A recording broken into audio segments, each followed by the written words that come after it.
산에서 올라가서 하나님 주신 약속의 땅에서 다 만나기를 원합니다. 식사들 다 잘 하셨죠? 내일 저녁까지 우리 열심히 참석하고 또 은혜를 받으면 좋겠습니다. 여러분, 우리 사람은 태어나면서부터 씻는 걸 시작합니다. 어머니가 갓난 아기들 따뜻한 물에 씻기고 그렇게 키워가지고 이제 몇 살 되면은 그 다음에 자기가 씻죠. 씻기만 하는 게 아니라 한 열 몇 살 되면은 시간이 늦었는데도 안 나오고 계속 거울 앞에서 오락가락 하면서 얼마나 꽃단장을 하는지, 사춘기가 되면은 외모에 신경을 많이 쓰고 그래요. 그러다가 이제 또 사랑하는 사람이 생기고 그러면은 더 단장하고 곱게 또 잘 보이려고 노력을 하고, 근데 이렇게 평생을 이제 자기를 가꾸고 단장하는데 사람이 일평생 중에서 제일 정성껏 단장하는 때는 언제일까요? 결혼하는 때라고 생각합니다. 요새는 특별히 그런 데 관심이 더 많아져 가지고 뭐 점도 뽑고 남자들도 뭐 굉장히 피부 마사지도 하고, 여성들은 말할 것도 없고요. 그래서 신랑 신부 잘 차려입고 또 하얀 드레스 입고 서 있으면은 야, 정말 정성을 다해서 가꿨구나. 그때는 정말로 아름답고 또 서로에 대한 마음이 간절하고 또 애틋하고 뭐 그렇잖아요. 근데 어떤 남자가 이제 그렇게 결혼을 했어요. 그래서 오랫동안 살았는데 날마다 마음속에 좀 상처가 됐어요. 야, 그때 그 예쁘고 나긋나긋하고 상냥하고 언제나 나를 생각해주고 참 부드럽기 짝이 없던 그 여자는 어디로 갔을까? 이렇게 생각을 하는 거예요. 눈앞에 있는 여자는 아무리 봐도 그때 그 여자가 아닌 거예요. 이름도 그대로고 다 그대로인데, 아니 그 여자는 어디로 가고 이런 여자가 내 앞에 있지? 그래서 하나님께 따졌습니다. 하나님, 여자를 만든 게 하나님 아니십니까? 하나님, 당신께서 여성을 만들었으니까 내 마누라 좀 책임져 주세요. 이 다 하나님 책임입니다. 이렇게 따졌더니 하나님께서 정색을 하면서, 야, 나는 여자는 만들었지만 마누라는 안 만들었다. 마누라는 네가 만든 거야. 그러셨다고 그래요. 그러니까 이제 부부도 같이 살면서 세월이 오래 지나면 남편에게 아내는 어떤 사람일까, 또 아내에게 남편은 어떤 사람일까, 이런 게 중요하잖아요. 그죠? 곰곰이 생각을 해보면 결국 중요한 것은 어떤 사람인가 하는 게 중요한 것입니다. 사람이 중요한 거죠. 제가 이혜인 시인의 시를 전에 많이 읽었었는데 버세게라고 하는 시가 있더라고요. 그러니까 친구끼리 사랑을 나누는 우정의 친구들끼리 어떤 친구가 이렇게 되어주면 좋을까, 그런 마음으로 쓰신 것 같아요. 마주 앉아 말없이 흐르는 시간이 결코 아깝지 않은 친구이고 싶다. 아이스크림을 먹고 싶다고 했을 때 유치해 하지 않을 친구이고 싶다. 울고 싶다고 했을 때 충분히 거두어 줄 수 있고 내가 기뻐할 때 진심으로 기뻐해 줄 수 있는 친구이고 싶다. 비록 외모가 초라해도 눈부신 내면을 아껴줄 수 있는 친구이고 싶다. 별이 쏟아지는 밤거리를 걸어도 실증내지 않을 너의 친구이고 싶다. 안녕이란 말 한마디가 너와 나에게는 섭섭하지 않을 그런 친구이고 싶다. 사랑한다는 그 한마디가 눈물 겹도록 소중한 친구이고 싶다. 그래서 이 시인은 자신이 사랑하는 벗에게 그런 친구가 되어주고 싶은 소망을 가지고 이런 시를 적었다고 생각합니다. 오늘 저녁에는요, 나는 어떤 사람일까? 그런 걸 한번 생각을 해봤으면 좋겠어요. 나는 어떤 사람일까? 우린 다 사람으로 태어나서 사람으로 한평생을 사는데 나는 어떤 사람일까? 여러분, 이런 주제에 대해서 늘 생각하는 것 같지만 정말 심각하게 생각하는 일은 그렇게 많지 않은 것 같습니다. 이 사람의 됨됨이라고 하는 게 왜 중요한가 하면요, 하나님께서는 사람만 구원하시기 때문이에요. 이 말씀을 잘 생각해 보시기 바랍니다. 하나님께서는 사람만 구원하시는 거지 그 사람의 지식을 구원하지는 않으세요. 그 사람의 돈을 구원하는 건 아니세요. 그 사람이 가진 가정 배경이나 사회적 명성을 구원하는 게 아닙니다. 우리가 하나님 앞에 가서 구원을 받게 될 때 우리가 가지고 있었던 세상적인 명예, 무슨 지위, 무슨 재산, 우리의 지식의 유무 뭐 이런 거 다 없어지는 거예요.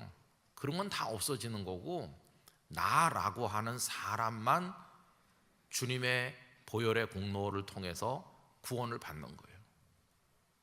그러니까 하나님께서는 우리를 이렇게 보실 때 나를 보시는 거지 내게 딸려 있는 그 어떤 거 그런 걸 보시는 게 아니라는 것이에요. 또 은혜를 받을 때도 내가 사람이면 충분합니다. 은혜는 사람이면 충분한 거예요. 내가 하나님께 은혜를 구하여 보좌 앞에 나가서 무릎을 꿇을 때 많은 지식을 동원해야 그 지식을 보시고 야, 너 아는 게 많구나, 은혜를 주겠어, 그런 하나님이 아니시죠. 많은 재물을 가지고 나가야 야, 네가 그렇게 재벌이냐, 몰라서 미안하다, 은혜를 주겠어, 그런 하나님이 아니시거든요. 여러분, 난 놓고 기억자도 모르시는 할머니도 예수님의 은혜를 받아서 구원을 얻을 수 있습니다. 아무것도 모르는 할머니도 은혜를 얻을 수 있어요. 예수님의 비유 속에 보면은 몸에 병들고 그리고 거지였던 부자의 상에서 떨어지는 부스러기도 제대로 얻어먹지 못하던 불쌍한 나사로가 은혜를 입어서 아브라함의 품에 안기는 거예요. 이 나사로가 뭘 가지고 은혜를 받을 수 있습니까? 나사로에게 뭐가 있나요? 아무것도 없어. 병든 육신에 정말 불쌍한 존재예요. 그러나 그 나사로라고 하는 사람만으로 구원의 은혜를 입는 거예요. 그 비유를 말씀하신 분이 예수님이시잖아요, 그죠?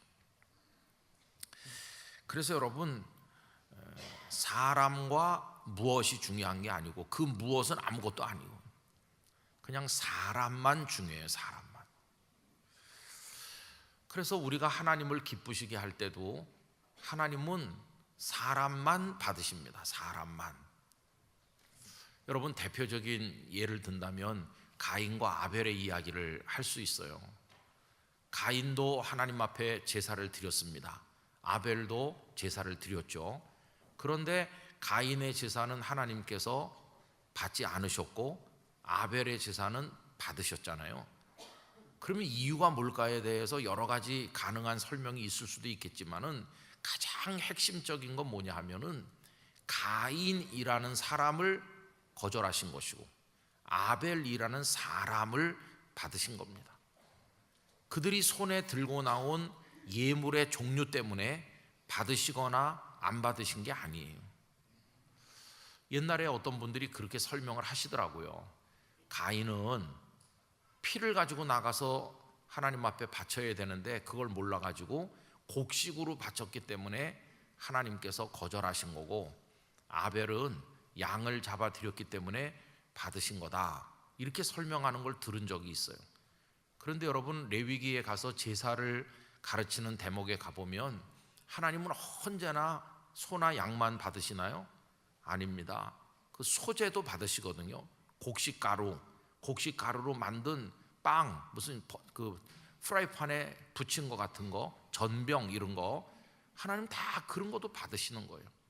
그러니까 제물의 종류 때문에 거절하신 게 아니라 가인이라고 하는 사람, 아벨이라는 사람이 달랐던 것이에요. 거기 성경 말씀 창세기 4장 4절 5절에 분명히 나옵니다. 아벨은 자기도 양의 첫 새끼와 그 기름으로 드렸더니 여호와께서 아벨과 그의 제물은 받으셨으나 제물은 나중이고 중요한 건 아벨이라는 사람이었어요. 또 4장 5절에 보면 가인과 그의 제물은 받지 아니하신지라. 사람이 중요한 것이.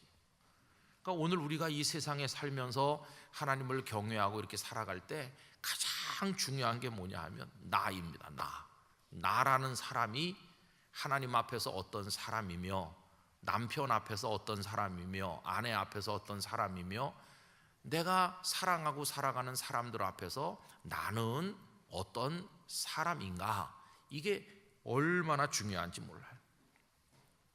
우리 영락교회 성도 여러분, 2024년 하나님 앞에 나가실 때 여러분을 가지고 나가 드리시기 바랍니다. 여러분 자신을 하나님 앞에 드리시기를 바랍니다. 최고의 예물은 우리 자신이에요. 하나님이 기뻐하실 최고의 예물은 우리 자신이에요. 우리 자신. 그런데 내가 손에 많은 물질을 가지고 이런 거 저런 거 준비해 가지고 하나님 앞에 나간다 할지라도 내가 악취가 풍기고 내가 온전치 못하면 나를 통해서 하나님이 받으실 리가 없는 거예요. 내가 들고 나가는 예물을 어떤 그릇에 담았는데 그 그릇이 더럽기 짝이 없다 그러면은 그 안에 담긴 것도 더러워지는 거죠. 그래서 여러분, 올 한 해 동안 우리가 힘써야 될 것은 뭐냐 하면 하나님 앞에 내가 드릴 수 있는 최고의 예물이 나라고 하는 존재 그 자체이기 때문에 우리 자신을 하나님이 기뻐하실 예물로 단장하고 아름답게 만드는 일에 최선을 다하시기를 바라는 것입니다. 나를 갖고 와야 돼, 나를. 근데 우리들은 살아간다고 할 때 관심이 어디 미쳐 있습니까? 나를 가꾸는데 별로 관심이 없어요. 돈을 버는 데는 관심이 많고 배우는 데는 관심이 많고 뭐 이런 거에는 관심이 많아요. 하나님이 별로 받으시지 않을 것들에 대해서는 관심이 많고 정작 하나님이 받으시려고 하는 나는 가꾸질 않는 거예요. 이게 앞뒤가 안 맞는 신앙생활이죠. 그래서 우리가 가장 하나님 앞에서 관심을 가져야 될 것은 나입니다. 나를 하나님이 기뻐할 제물로 만들어 나가야 되는 거죠. 여러분, 평생을 하나님을 경외하고 가까이 하기를 소원했던 분들이 수도사가 되지 않았습니까? 수도사들이 수도원에 들어가거나 아니면 공동체 생활을 하지 않고 사막이나 곳곳에 따로따로 떨어져서 개인 수도 생활을 했던 분들도 많은데 그분들은 뭐 가진 게 없어요. 정말 최소한의 삶을 살고 뭐 소유도 없고 그러면서 하나님만 하루 종일 묵상하고 이렇게 하는데 그분들이 뭘 가지고 하나님을 기쁘시게 하겠습니까? 아무것도 가진 것도 없고 세상에 명예도 없는데 그분들이 하나님 앞에 드릴 수 있는 것은 오염되지 않은 예수 그리스도를 닮은 그들의 영혼이 빛나는 하나님의 은혜와 하나님의 사랑을 날마다 느끼면서 그 하나님의 세계와 연결되어 있는 하나님의 영으로 충만한 그들 자신이 하나님 앞에 최고의 예물인 것이에요. 그래서 그들은 감히 이렇게 말할 수 있는 거죠. 하나님, 나를 받으시옵소서. 이건 정말 굉장한 일입니다. 하나님, 저의 물질을 받으세요. 저의 시간을 받으세요. 이런 건 할 수 있지만은 우리가 감히 하나님 앞에서 하나님, 저를 받으십시오 이렇게 말할 자신이 있나요? 얼마나 더럽고 준비되지 못했고 누추한데 어떻게 우리 자신을 하나님 앞에 드릴 수 있겠나? 그래서 올 한 해 저도 그렇고 우리 성도님들도 그렇고 여러분, 우리 자신을 정성껏 갖고 나가기를 원합니다. 우리를 잘 만들길 원합니다. 우리가 좋은 사람이 되길 원합니다. 그 좋다는 기준이 세상적인 것이 아니라 하나님께서 기뻐하실 사람이 되는 겁니다. 그래서 하나님, 저를 받으시옵소서 이렇게 할 수 있는 영락의 모든 성도들의 사람 됨됨이, 영혼 됨됨이, 우리의 속사람, 그래서 우리 존재 그 자체가 하나님이 기뻐하는 그런 사람이 되기를 원하는 것입니다. 하나님께서 다윗을 만남에 내 마음에 합한 사람이었다, 내 마음에 맞는 사람이었다고 할 때 다윗이 그때 뭐가 있었습니까? 아무것도 없어요. 그때 왕인 것도 아니고 재물이 많은 것도 아니고 그때 그가 노련한 전투 경험이 많은 전장의 영웅인 것도 아니고 하나님께서 다윗을 보셨을 때 그냥 소년이었어요. 목동이었어요. 하나님께 드릴 만한 게 아무것도 없었어요. 그냥 다윗이라고 하는 그 인간, 그 사람 그 자체가 하나님의 마음에 기쁨이 된 것이. 그래서 우리는 우리 자신을 최고의 예물로 만들어서 하나님 앞에 바쳐야 되는 것이. 여러분, 속에는 병든 영혼, 속에는 병든 육신, 정말 어디 가서 제대로 할 수 없는 그런 게 한뜩 있는데 겉으로는 화장을 하고 좋은 옷을 입고 그리고 맵신하게 꾸미고 나서면 그게 되겠습니까? 비록 싼 옷을 입고 뭐 좀 겉모습은 그래도 그 정신과 영혼과 육신이 강건하다면 그런 사람이 쓸모 있는 것이지, 속에는 죽음의 병이 잔뜩 차 있으면서 겉만 꾸며가지고 사람들 앞에 행세하는 건 너무나 마음이 아프잖아요. 우리 자신이 이제 아름다워야 되는 거죠. 저는 이제 오늘 저녁에 이 말씀을 오늘 하루 종일 이렇게 생각을 하면서 우리 영락교회도 생각을 해봤어요. 여러분, 우리 영락교회는 사역도 많이 해요. 우리 영락교회는 뭐 이렇게 복음을 위해서 예배당을 짓기도 하고 군대에 군 선교도 하고 다양한 학원 선교 뭐 여러 가지 많이 하고 봉사도 많이 해요. 근데 하나님이 정말 기뻐하는 건 뭘까? 우리가 여기저기서 하고 있는 그런 사역도 중요하겠지만은 저는 영락교회 그 자체를 하나님이 기뻐하실 거라고 생각해요. 하나님이 가장 소중히 여기는 예물은 우리 영락교회 이 성도들로 이루어진 이 교회 공동체의 그 영적 모습을 하나님이 기뻐하시는 거죠. 여러분, 좀 이상한 얘기지만 사역은 속이 썩은 사람들도 할 수 있어요. 아니, 속이 썩은 사람이 어떻게 선한 일을 할 수 있겠나? 할 수 있어요. 그 예수님이 말씀하지 않았습니까? 주여, 내가 주의 이름으로 선지자 노릇을 했습니다. 주의 이름으로 능력을 행했습니다. 주의 이름으로 귀신을 쫓아냈습니다. 선한 일을 하잖아요. 선한 일을 많이 했는데 주님의 대답이 뭐냐 하면 불법을 행하는 자들아 내게서 떠나가라. 나는 너희를 도무지 알지 못한다. 그 구절만큼 충격적인 구절도 성경에 별로 없을 거예요. 진짜 그 구절은 자주 우리 마음을 찌릅니다. 우리는 늘 봉사를 많이 하고 뭐 섬김을 많이 하고 이렇게 하는데 하나님은 너 자신은 어떠냐 이렇게 물어보시는 거예요. 너는 내 앞에 설 자격이 없고 너는 썩었고 너는 멸망할 존재인데 네가 뭐 복음을 전했습니다. 아유, 이게 얼마나 충격인지 몰라요. 저는 그래서 우리 영락교회가 하나님 보시기에 아름다운 영성을 가지고 하나님을 사랑하고 우리 영락교회 공동체 자체가 하나님 앞에 아름답게 올려지기를 원합니다. 우리가 뭘 한다고 하는 걸 강조하지 말고 뭐 하기 전에 우리 자신이, 여러분 이건 상식적인 거예요. 예를 들면 어떤 남편이 나가서 바람을 피는 거예요. 못된 짓을 다 해요. 그러면서 집에 와서 여보 오늘 반지 하나 사왔어. 반지를 주면 그 부인이 반지를 보고 기뻐할까요? 아니, 반지 같은 거 안 사와도 사람이 진국이래야 되죠. 저처럼요. 반지 같은 거 안 사와도 좀 미안하긴 미안하네. 저도 사온 적도 있어요. 한 20년도 훨씬 더 됐는데 통영 충무에 갈 일이 있어갖고 제가 실반지 같은 거 하나 사서 준 적이 있어요, 그녀에게. 근데 보니까 분실했더라고요. 분실. 아, 그런 데는 관심이 없구나. 이 사람은 오로지 나를 원하는구나. 그 다음부터는 안 사기 시작했어.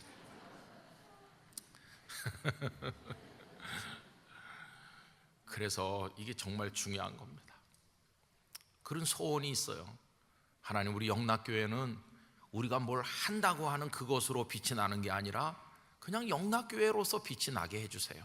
하나님이 기뻐하는 교회가 되게 해주세요. 그런 교회가 되고 나서 이제 그 다음에 우리가 선교도 하고 봉사도 하면 진짜 빛이 나는 거예요. 아벨이 먼저 하나님 앞에 아름다운 존재가 되고 나서 그 손에 예물을 들고 나가면 그 예물이 덩달아 빛이 나는 거예요. 우리 존재 자체를 가꾸는 일에 최선을 다해야 된다는 걸 알 수 있어요. 그래서 여러분, 올 한 해는요, 여러분 자신을 잘 만들어 나가시기를 바랍니다. 우리 자신을 잘 만듭시다. 향기가 나는 사람이 되도록, 거룩한 냄새가 나는 사람이 되도록, 예수님을 닮은 느낌을 사람들에게 줄 수 있는 사람이 되도록, 그 속에 아름다운 하늘의 은혜가 충만한 사람이 되도록 우리 자신을 잘 만들어 나가길 원하는 것이 우리 자신. 그럼 우리는 어떤 사람으로 만들면 될까요? 지금도 기억이 나는 것 가운데 오래전에 그 용재 백낙준 박사께서 별세하셔서 장례식을 하는데 가게 됐습니다. 백낙준 박사는 뭐 우리나라의 유명한 분이시잖아요.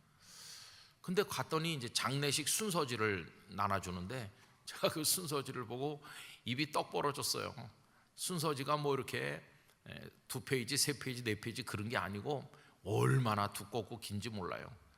보니까 백낙준 박사께서 이 땅에 태어나셔서 하셨던 일들이 쭉 기록이 되어 있는데, 학력, 그 다음에 그분이 어떤 일을 맡으셨던, 직함을 맡으셨던 그런 것들, 그분이 쓰신 저서, 뭐 그분이 하여튼 했던 것들을 쭉 썼는데 A4 사이즈 그 종이로요 한 6장 되대. 6장.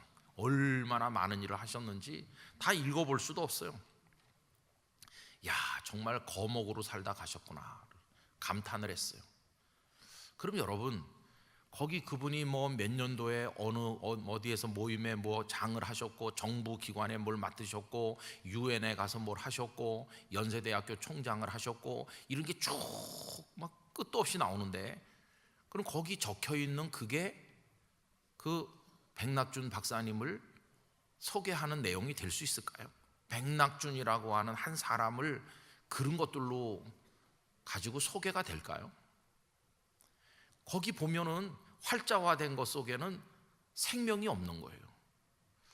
오히려 그런 거 말고 백낙준 박사님의 가족들은 아버지를 어떻게 말할까요? 우리 아버지로 말하자면 유엔에서 뭘 하셨고 이렇게 말할까요? 그러지 않을 것 같아요. 우리 아버지는 잘 못하는 저를 무척 아껴주셨습니다. 제가 아버지의 가슴에 안겼을 때 그 따뜻한 사랑을, 그 채취를 잊을 수가 없어요. 우리 아버지는 얼마나 참을성이 많으시고 저같이 못난 아들을, 못난 딸을 이해해 주셨는지, 그리고 아버지가 제게 속삭여 주신 그 한마디가 지금도 저는 잊히질 않아요. 우리 아버지요, 그런 분이었어요. 이렇게 말하지, 그 자녀들이 우리 아버지는 몇 년도에 뭘 하셨고 이렇게 하겠습니까? 그러니까 그 한 사람을 얘기하는 방식이 전혀 다른 거예요. 활자화돼서 나타나는 객관적인 어떤 그런 거, 그 다음에 그런 거에 나타나지 않는 숨겨져 있는 뒷얘기, 그분이 얼마나 따뜻한 사람이었는지, 얼마나 열심히 살았는지, 얼마나 사랑했는지, 이런 것들이 진짜 아니겠어요?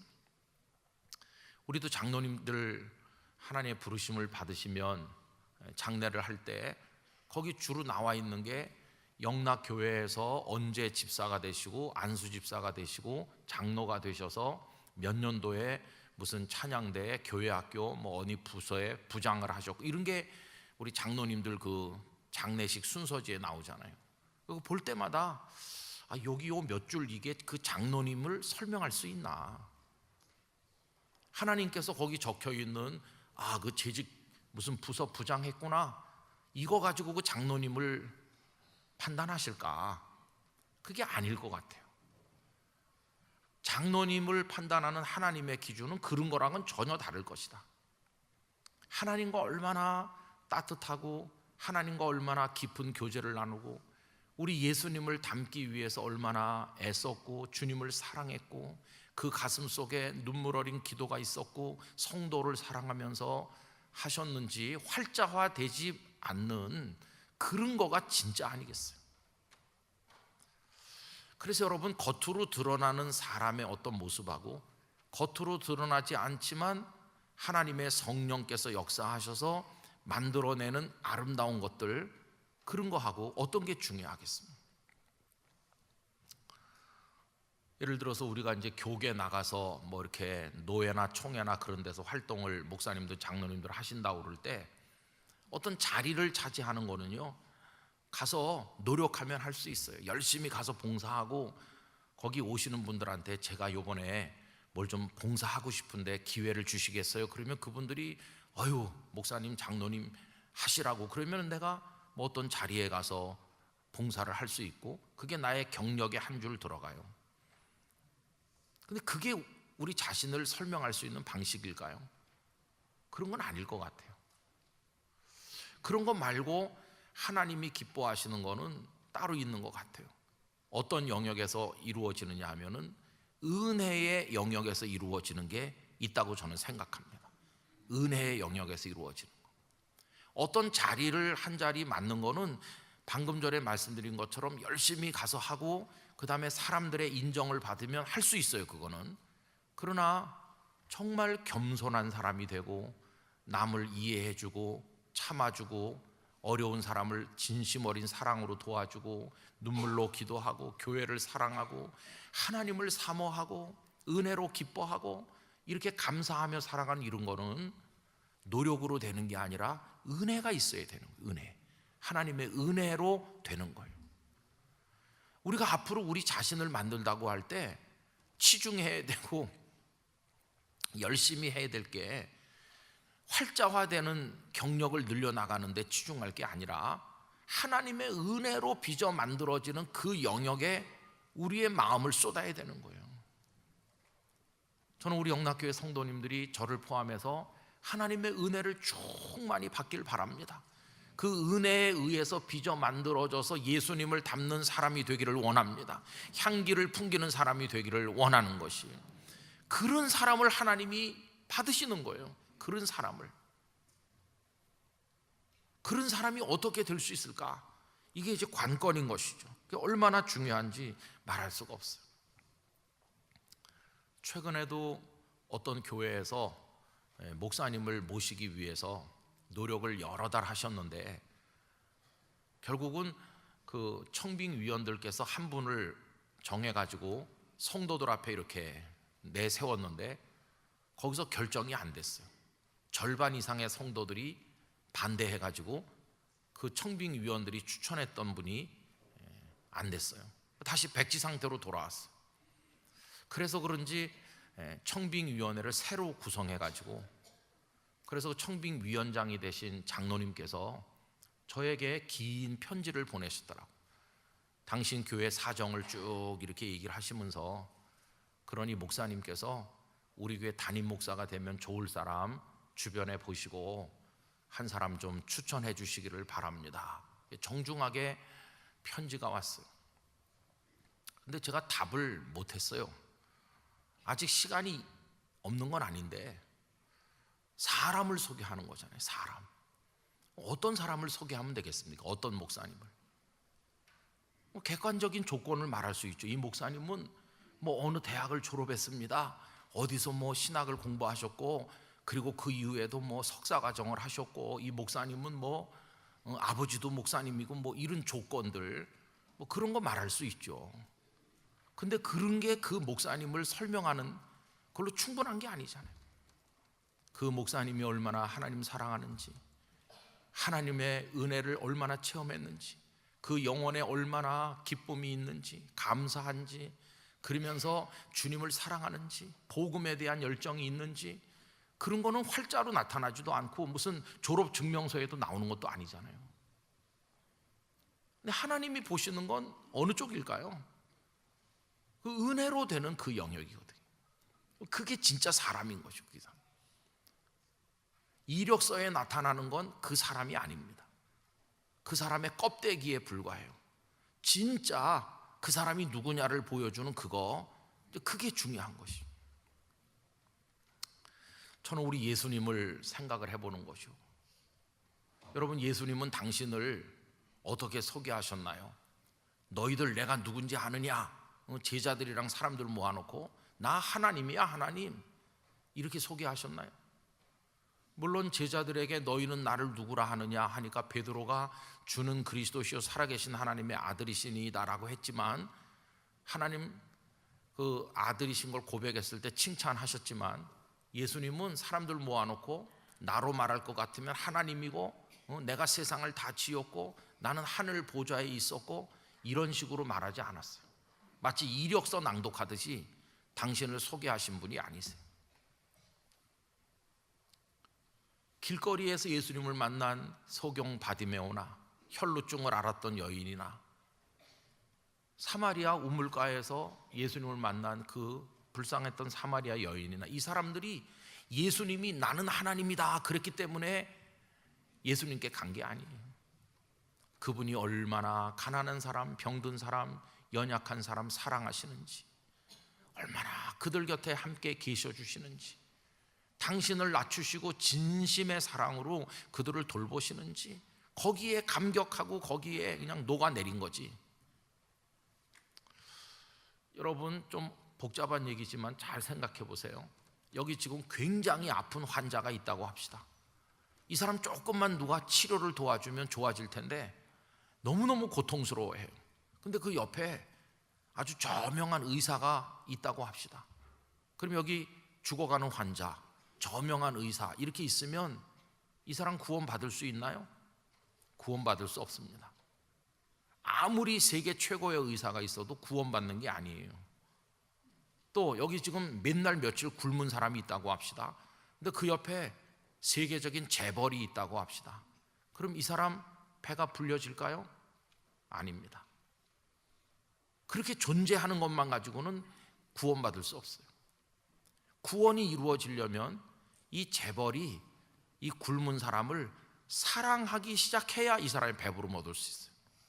이 의사 선생님이 아픈 사람을 불쌍히 여겨서 걷어붙이고 사랑으로 치료를 해야 이 사람이 낫는 거지, 그 옆에 의사가 계시고 재벌이 계신 것만 가지고는 아무것도 안 되는 거예요. 선한 사마리아 사람의 비유를 생각해 보시면요, 지금 강도 만나 쓰러져 죽어가는 사람이 있는데 그 옆에 제사장이 있었고 레위인이 있었잖아요. 근데 제사장과 레위인이 있은 것만으로 이 강도 만난 사람이 구원받을 수 있었나요? 아닙니다. 거기 제사장과 레위인이 있었으나 그들은 그냥 가버렸어요. 그럼 사마리아 사람은 유대인들이 볼 때 사람도 아니에요. 사마리아 사람들을 무시하고 멸시했어요. 그런데 그 사마리아 사람은 강도 만난 사람을 구원한 거예요. 왜? 그 사마리아 사람은 사랑을 베풀 줄 알았으니까. 그게 관건입니다. 그래서 여러분, 하나님께서 우리를 구원하실 때도 똑같아요. 우리는 여기 병들어 죽어가는 사람과 같은데 옆에 하나님이 계신 것만 가지고 자동으로 우리가 구원받는 게 아니에요. 핵심이 뭐냐 하면은 하나님이 세상을 이처럼 사랑하셨기 때문에 우리가 구원받은 거예요. 하나님께서 아무리 우리 옆에 계셔도 우리를 사랑하지 않으시고 우리를 버리시고 우리에게 관심도 없으시다면 우린 멸망하는 거예요. 그런데 그 하나님께서 우리를 사랑하셨다는 거예요. 사랑하시지 않았더라면 멸망했을 우리가 하나님께서 사랑해 주셨기 때문에 구원받은 거예요.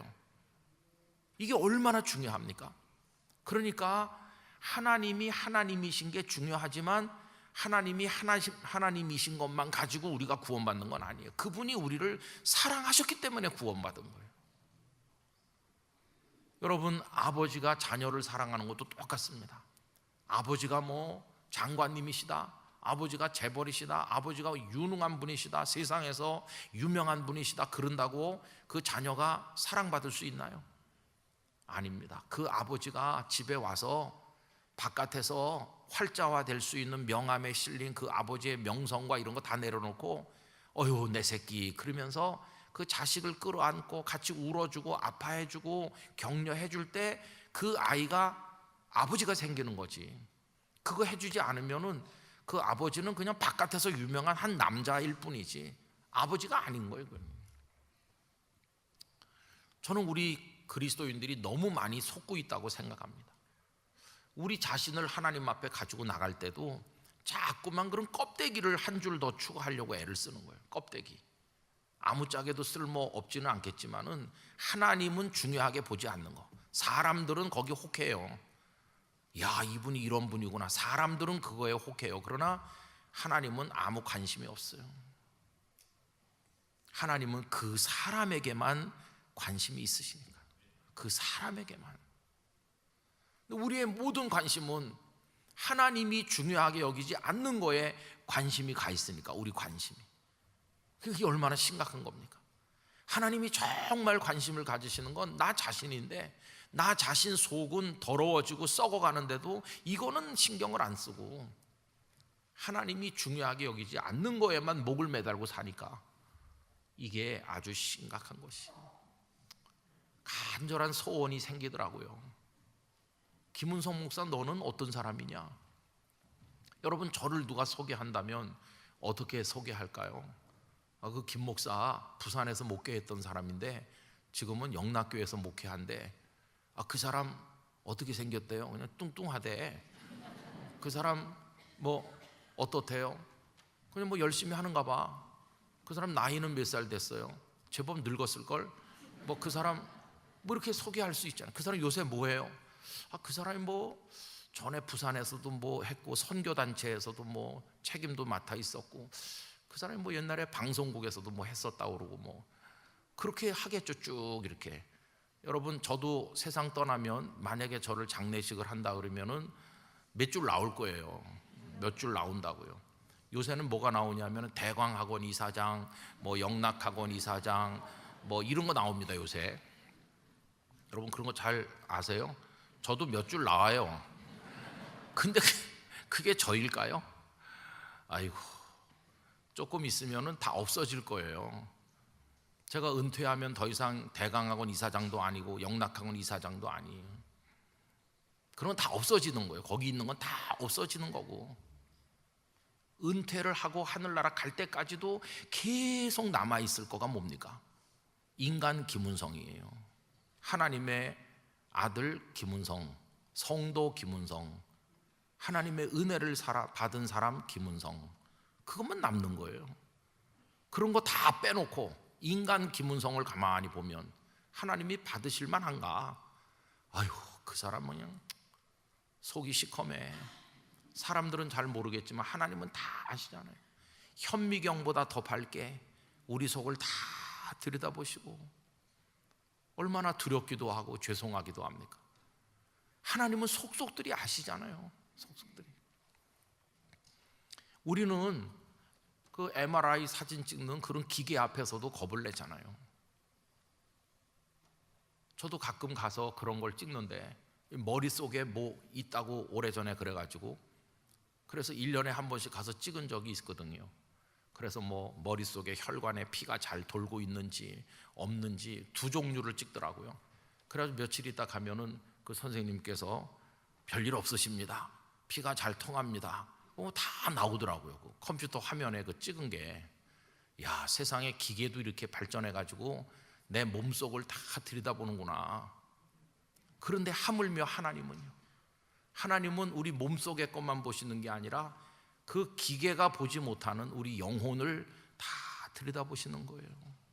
그러면서 너 내가 받을 만한 예물이 못 돼. 이거 천국에 들여놓으려니까 너무 좀 아직 부족하다. 너 날 사랑하는 흉내는 내는데 정말 사랑하지 않는구나. 너 막 가식이 많아. 그리고 너 얼마나 교만한지 몰라. 그러면서 우리를 다시 만들어 오라고 하실 거예요. 다시 만들어 가지고 오라고. 어제 저녁에도 제가 우리 속에 딱딱한 게 있어 가지고 총으로 쏘면은 옷에만 구멍이 나지 방탄조끼를 입어서 속이 변하지 않는다고 그랬는데 우리 자신을 이거 어떻게 변화시킬 수 있을까요? 여러분, 하나님의 성령 앞에서 무너지고 다 박살이 나야 되는 거예요. 하나님이 우리를 만들어 주시길 원합니다. 빚어 만들어서 정말 새 사람이 되게 해 주시지 않으면 안 되는 거예요. 오래 믿으면 우리가 재직도 되고 뭐 이렇게 할 수는 있어요. 그런 건 할 수 있어요. 그거는 나중에 활자로 나오는 거예요. 집사가 됐다 뭐 이렇게. 근데 그런 걸로 구원받는 게 아니라 내 영혼이 하나님 앞에서 변화돼야, 그래야 구원받는 거 아니겠어요? 하나님의 은혜로 우리 속에 들어와서 역사하시는. 그럼 어떤 사람이 되면 좋을까? 오늘 설교 제목 그대로 할 때 모델을 딱 보여주시잖아요. 모델. 그 모델이 누구세요? 예수님이세요. 예수님. 예수님께서 이 땅에 오셔서 33년 가까이 그 기간 동안 계신 그 삶은 뭐냐 하면 너희들도 이렇게 돼야 된다고 하는 모델로 우리에게 당신의 삶을 보여주신 거예요. 참 사람은 어떤 사람인가를 예수님 당신께서 모델이 돼서 보여주신 거예요. 근데 여기 빌립보서 2장 1절에서 11절까지를 읽었는데 이 말씀이 예수님의 모든 걸 설명하진 않지만 가장 중요한 건 우리에게 보여주고 있어요. 여러분 오늘 본문을 다시 한번 보시기 바랍니다. 2장 1절부터 4절까지는 제대로 못하는 우리 자신에 대한 충고이죠. 그러므로 그리스도 안에 무슨 권면이나 사랑에 무슨 위로나 성령에 무슨 교제나 긍휼이나 자비가 있거든. 이제 우리 보고 어떻게 하라고 하십니까? 2절 마음을 같이 해라. 같은 사랑을 가져라. 뜻을 합해서 한 마음을 품어라. 그리고 3절 읽겠습니다. 아무 일에든지 다툼이나 허용으로 하지 말고 오직 겸손한 마음으로 각각 자기보다 남을 낫게 여기고 각각 자기 일을 돌볼 뿐더러 또한 각각 다른 사람들의 일을 돌보아 나의 기쁨을 충만하게 하라. 이런 충고를 왜 하실까요? 이건 못하고 있으니까. 어제 생각했던 말씀대로 하면 원망과 시비가 없이 하라고 그랬는데 우리 그런 걸 잘 못해요. 계속 원망하고 시비하니까 그렇게 하지 않으려면 요 2절부터 있는 대로 해야 되는 거죠. 마음을 같이 하라. 우리가 그렇게 되길 원합니다. 또 같은 사랑을 가져라. 뜻을 합해라. 한 마음을 품어라. 우리 영락교회 안에서 요 말씀이 성취되기를 원합니다.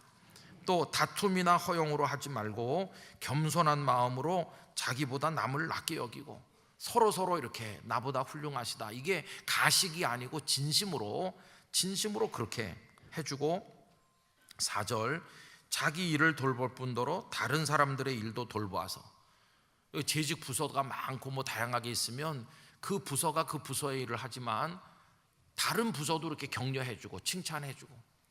여러분 제가 교육 전도사로 처음 갔을 때 그 교회는 크지 않은 교회이기 때문에 전도사님들이 많지 않았어요. 그래서 뭐 부서도 하나씩 맡고 또 성경 공부반도 인도하고 예배 전에 찬양도 인도하고 뭐 여러 가지 많이 해요. 근데 그때 전도사님이 저를 포함해서 3명 있었는데 이제 돌아가면서 예배 전에 찬양을 인도하는 거예요. 돌아가면서. 근데 이상하게 나머지 2분 전도사님은 음치의 은사를 받아가지고 그 2분이 찬송을 인도하면 성도들이 좀 안 했으면 좋겠다고 하는 거예요. 그럼 제가 행복했을까요? 아닙니다. 왜냐하면 나 혼자 계속해야 되니까. 저도 뭐 노래를 잘 못하는데 그 2분이 안 하게 되니까 그 다음부터는 제가 매주일 저녁 가서 하는 거, 옆에서 도와주는 사람도 없고 그때는 혼자 했거든요. 혼자서 한 20분 이상을 갖다 냅다 부르려면은 이게 진짜 힘들어요. 그런 것도 하고 뭐 이렇게 했어요. 근데 그때는 팀워크가 참 좋았어요. 팀워크. 그래서 저는 맨 처음에 아동부를 맡았었는데 그분들은 뭐 중고등부도 맡고 청년부도 맡고 그랬거든요. 그럼 이제 청년부 수련회 간다 그러면은 우리가 몽땅 다 가는 겁니다. 그거를 당연히 가는 줄 알았어요. 당연히 우리가 다 가서 청년들하고 중고등부 수련회 하면 또 다 당연히 가는 거예요. 내가 맡은 부서가 아니지만은 당연히 가서 같이 도와주는, 얼마나 멋진 팀워크인지 몰라요. 여러분 그게 당연한 거 아니겠어요?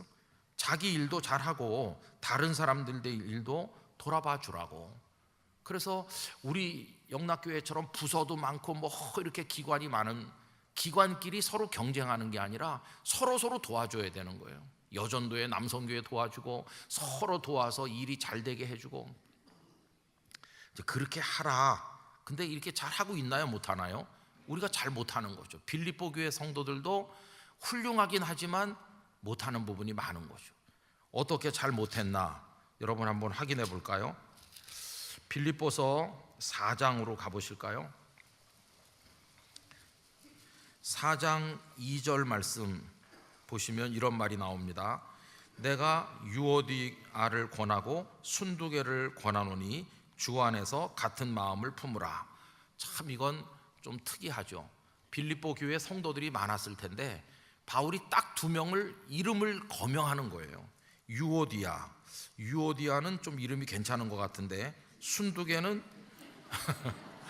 제가 요만했을 때 자꾸 순두부가 생각났어요. 순두개. 외우기는 좋았어요. 유오디아는 잘 안 외워지는데 순두부, 순두개 이렇게. 근데 이 두 사람이 어떤 분인지 궁금해요.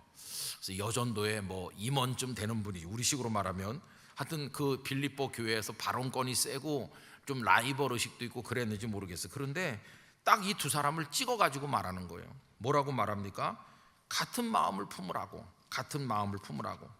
여러분, 오늘 읽은 말씀 중에 2장 2절에 뭐라고 그랬나요? 마음을 같이하여 같은 사랑을 가지고 뜻을 합하여 한 마음을 품어 이랬는데, 이 유오디아와 순두개는 아무리 사람들이 친하게 지내게 해보려고 그러고 그 같은 마음을 품고 좀 잘해보게 하려고 그래갖고 그래도 계속 으르렁대는 사람인데, 이 두 사람의 그 악명 높은 라이벌 의식이 사도 바울의 귀에까지 들어간 거예요. 바울이 망설였을 것 같아요. 이 두 사람의 이름을 이렇게 딱 공개적으로 거론하면 유오디아가 상처받지 않겠나? 순두개가 낙심해가지고 교회를 안 오면 어떡하지? 이럴 수 있잖아요. 그런데도 여기다가 거명한 걸 보면 이 두 여성이 대단했던 것 같아요. 그래가지고 충고하는 거예요. 참 이상하죠. 충성하는데 이게 안 되는 거예요. 왜 안 됐을까? 결국은 유오디아와 순두개 속에 예수님의 인품이 없는 거예요. 예수님을 닮은 게. 그래서 다시 오늘 2장으로 돌아와 보면 이렇게 하라고 여러 가지로 충고를 하시고 나서 이제 모델을 딱 제시하는 거예요. 모델. 그 모델이 누구세요? 예수님이세요. 2장 5절은 너무도 유명한 말씀, 다 같이 읽겠습니다. 너희 안에 이 마음을 품으라. 곧 그리스도 예수의 마음이니. 할렐루야. 이 말씀을 이렇게 읽을 수 있습니다. 그 2절, 3절, 4절에 여러 가지 충고를 했잖아요. 너희가 이렇게 해야 된다. 한 마음을 품어야 된다. 남을 나보다 낮게 여겨줘야 된다. 서로 돌봐줘야 된다. 그런데 왜 그걸 제대로 못하고 있냐 하면서 내가 모델을 제시하겠는데, 그게 이제 5절이죠. 너희 안에 이 마음을 품으라. 이 말씀은 이렇게 바꿔 읽을 수 있다고 생각합니다. 제발 너희가 이분을 좀 닮아라. 이분을 좀 배워봐라. 이분을 닮으면 진짜 하나님이 기뻐하는 사람이 되는 거다. 너희가 빛나는 사람이 되는 거다. 이렇게 말하는 거예요. 그러면 예수님은 어떤 분이셨나? 그 밑에 쭉 보면 하나님의 본체이시지만 하나님과 동등됨을 누리려고 하지 않으시고 당신을 낮추셔가지고 다 비우시고 낮추셔서 십자가에 죽기까지 낮아지시고 복종하셨다. 이게 뭡니까? 예수님의 겸손이 낮추심이죠. 그 겸손이 낮추셔서 십자가에 죽으심으로 뭐가 성취됐습니까? 하나님이 세상을 이처럼 사랑하사, 사랑이 성취된 거예요. 아까 제가 옆에 재벌이 있다고 배고픈 사람이 배불러지는 게 아니고 의사 선생님이 있다고 아픈 사람이 낫는 게 아니라고 그랬잖아요. 사랑을 해야 되는 거라고 그랬잖아요. 예수님은 낮아지셔가지고 십자가에 죽는 사랑을 베푸신 거예요. 그래서 우리가 구원을 받았어요. 구원을 받고 나니까 너무도 감격해서 우리 주님을 찬송하는 거예요. 그래서 그 뒤에 보면 하나님께서 우리 주님을 높여서 하늘에 있는 자들과 땅에 있는 자들과 땅 아래에 있는 모든 자들이 예수의 앞에 무릎을 꿇게 하시고 우리 주님은 만왕의 왕이요 만주의 주가 되신 것이에요. 이 예수님을 모델로 제시하면서 이런 사람이 되라고 말씀하는 거죠. 그러면 너희들은 최고의 예물이 되는 거다. 나는 그런 사람을 좋아한다. 여러분, 이게 우리가 힘써야 될 부분이에요. 그래서 여러분, 다시 말씀드리지만 활자화 될 수 있는 거에 관심 쓰지 말고 하나님이 보시는 그 영역에서 하나님의 은혜로 아름다운 사람 되는 일에 우리의 기도를 모으기를 원합니다. 하나님, 저를 아름다운 사람 되게 해주세요. 하나님이 받으실 사람 되게 해주세요. 예수님을 닮는 사람 되게 해주세요. 그게 저의 소원입니다. 그게 저의 소원입니다. 이거는요, 노력한다고 되는 게 아니에요. 일찍 일어나고 늦게 잔다고 되는 것도 아니에요. 책을 많이 읽어서 될 일도 아니에요. 이거는 정말 하나님의 은혜를 받아야 됩니다. 은혜. 하나님의 성령의 역사를 강력하게 체험해야만 이게 되기 시작하는 것이에요. 이거는 그냥 하나님 앞에 건성으로 이렇게 예배나 왔다 갔다 해서 되는 게 아니라 필생의 소원을 가지고 하나님 앞에 매달려야 되는 거예요. 그래서 하나님의 손이 우리를 수술하시고 빚어 만들어 새롭게 하셔야 우리 안에 그리스도의 형상이 이게 만들어지기 시작하는 것이에요. 예수님을 오래 믿으면 두 종류가 됩니다. 한 종류는 오래 믿을수록 뻣뻣해지는 바리새화되는 성도가 있어요. 바리새화되는 거죠. 제자 훈련 나 다 받았어. 성경 아니 내가 백독했어. 그러면서 뻣뻣해서 소 힘줄보다 더 질긴, 누구 말도 듣지도 않는, 설교 제목하고 본문만 보면 오늘 무슨 얘기 하겠다는 걸 벌써 척 알아차리는, 그래서 예배 시간에 주보 보고 설교 본문 제목 본 다음에 아이고 무슨 소리 할지 벌써 뻔하다 그러면서 이렇게 눈 감는 그런 성도가 되거나, 아니면은 정말 은혜를 받으면요 갈수록 낮아지고 갈수록 마음이 여려지고 갈수록 사랑을 베풀길 소원하고 갈수록 하나님을 사랑하고 어린 아이 같은 영혼을 가진 예수님이 참 기뻐하실, 너 최고야, 내 마음에 들었어, 그런 성도가 되거나 둘 중에 하나인 것이. 여러분 어떤 사람이 되고 싶으십니까? 한 해를 출발하는데 이런저런 소원을 많이 가졌겠지만 오늘 저녁에 말씀드린 이 소원이야말로 가장 소중한 소원이 아닌가, 그런 생각이 드는 거예요. 하나님 받으실 만한 사람 되게 해주세요. 제발 그런 사람 되게 해주세요. 제가 그런 사람 되고 싶습니다. 그런 소원을 이 시간에 가지시기를 바랍니다. 간절하게 하나님 앞에 매달리시기 바랍니다. 그런 사람이 못된 채로 교회만 오래 드나들었다면 이거보다 더 안타까운 게 없어요. 그런 사람이 돼야 되는 것이죠. 모델까지 우리에게 보여주셨으니까 늘 예수님을 생각하면서 우리의 믿는 도리의 주님이시고 대제사장이신 예수님을 늘 생각하면서 주님의 복음서 말씀을 늘 떠올리면서 예수님이 눈앞에 계신 것처럼 거룩한 상상을 하면서 예수님이시라면 어떻게 하셨을까 생각하면서 예수님 닮기를 원하는 그런 소원을 가지고 우리가 살아나가야 되는 거죠. 여러분 그렇게 하고 나서 봉사도 하고 성김도 한다면 이게 정말 빛이 나는 예물이 될 수 있을 것이에요. 오늘 예배당에 오신 성도들이나 영상을 나누시는 분들이 하나님이 받으실 만한 예물, 아름다운 사람 되시기를 축원합니다. 꼭 그렇게 되시기를 소원합니다. 다 같이 기도하도록 하겠습니다. 여러분 모세를 생각해 보시기 바랍니다. 모세가 언제 하나님의 쓰임을 받았나요? 애굽의 궁궐에서 이런저런 경력을 화려하게 쌓았을 때가 아니라 그가 진짜 사람이 되었을 때입니다. 바닥까지 낮아졌을 때입니다. 하나님의 사람으로 내려갔을 때입니다. 겸손해졌을 때입니다. 그때 하나님께서는 모세를 사용하셨어요. 하나님이 찾고 있는 사람은 어떤 사람일까 생각을 해보면서 우리 영락의 성도들이 다 그런 사람이 되기를 원합니다. 주여 도와주시옵소서. 이 시간 우리 다 같이 두 손을 들고 하나님 저를 하나님이 받으실 만한 사람으로 만들어 주시옵소서. 이 제목을 가지고 2, 3분 기도하도록 하겠습니다. 다 같이 간절히 기도합시다. 하나님 아버지, 이 밤에 저희들을 이 자리에 모아주신 것을 감사드립니다. 아버지 하나님이여, 저희들을 하나님이 받으실 만한 사람이 되게 해주시기를 원합니다. 하나님은 우리 자신에 관심이 있으십니다. 우리 손에 들린 그 무엇이 아니라 우리 자신을 받으시기를 원하십니다. 우리 안에 썩고 더럽고 냄새나는 것들이 가득하다면 어찌 저희들을 하나님께서 받으시겠나이까? 하나님의 성령이시여 저희들을 빚어 만들어 주시옵시고 예수님이 모델이 되셔서 우리 앞에 계시니 예수님을 닮는 성도가 되기를 간절히 원합니다.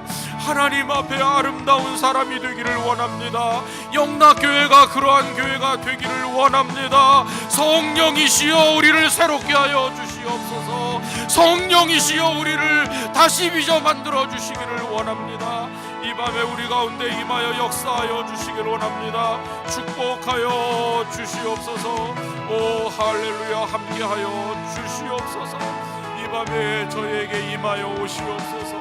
역사하여 주시옵소서. 주님의 은혜를 믿습니다. 주여 저희 가운데 새로움의 역사를 허락하여 주시고 이 종을 빚어 만드시고 새롭게 하여 주시고 예수님을 닮은 사람 되게 하여 주시옵소서. 이 밤에 저희를 새롭게 하여 주시옵소서. 아버지 하나님 불쌍히 여겨주시고 저희를 받아 주시옵소서. 아버지 하나님 허위의식 껍데기에 매달려 살지 않도록 아버지 하나님 저희에게 회개의 영을 허락하여 주시옵소서. 오 나의 하나님 아버지 믿습니다. 믿습니다. 믿습니다. 주여 저희를 새롭게 하여 주시옵소서. 주 예수님의 이름으로 기도드리옵나이다. 아버지 하나님 은혜를 베풀어 주시옵소서. 할렐루야, 역사하여 주시옵소서. 주시옵소서. 존귀하신 아버지 하나님, 저희들을 새롭게 만들어 주옵소서. 예수님을 닮은 사람 되게 하여 주옵소서. 하나님은 우리 자신에게 관심이 있으실 뿐임을 알게 하여 주옵소서. 하나님이 중요하게 여기지 않는 곳에 우리 마음을 두지 말게 하여 주시고 올 한 해는 우리 자신을 성령님 안에서 예수님 닮은 아름다운 사람으로 빚어 만들어지는데 우리의 소원을 두게 하여 주시옵소서. 우리 영락교회를 기뻐하는 교회가 되게 하여 주옵소서. 주여 저희를 받아 주시옵소서. 오늘 저녁에 귀중한 예물을 봉헌하신 분들이 계십니다. 그 예물 위에 축복하여 주시옵시고 그 소원을 응답해 주시옵시고 그 이름이 빛나는 이름이 되게 하시고 적혀있는 기도 제목보다 더 풍성하게 허락하여 주시옵시고 성도들의 영혼과 삶에 만복을 내려 주시옵소서. 이 시간 이후에 기도 중에 성령님 각자에게 강권적으로 임하여 역사해 주시옵소서. 예수님의 이름으로 기도하옵나이다. 아멘.